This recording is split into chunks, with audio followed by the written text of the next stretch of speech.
l'armée d'Édouard III a rapidement balayé les troupes ducales inférieures en nombre.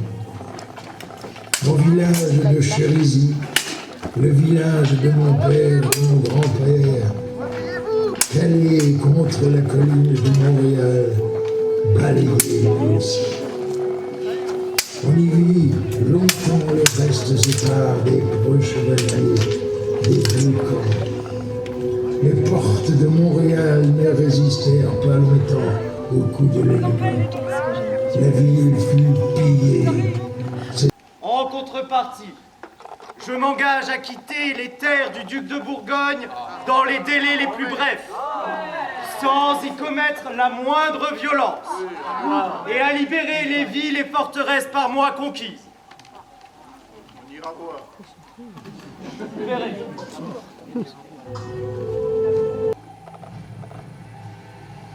Croisez-vous, mes frères, et vous obtiendrez l'indulgence de tous vos péchés.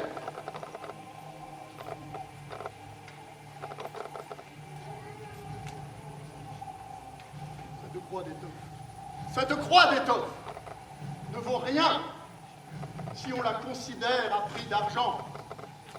Mais placée sur un cœur valeureux, elle ne vaut rien moins que le royaume des cieux.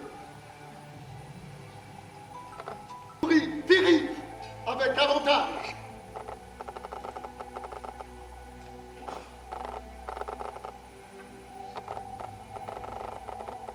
Entendant ces petits de champagne, abandonnant toute ambition politique de grande ampleur, il agissait en prédateur, rôdant aux quatre coins de son territoire et sapait jour après jour le bel édifice légué par ses ancêtres.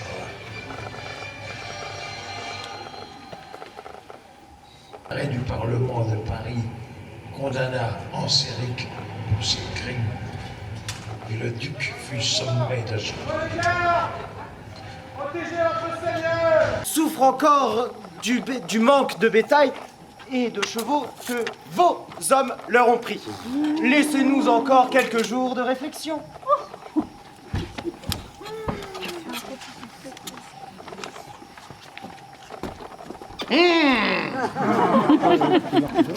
Messieurs, afin de vous attirer des maux, où à mon grand regret je vous vois si bien préparés. Colline, si la guerre revenait un jour dans ces terres, il ne pourrait plus compter sur ses tours, ses courtines. Où était-il le temps des Ansériques, où ces seigneurs imposaient leur autorité sur un vaste territoire?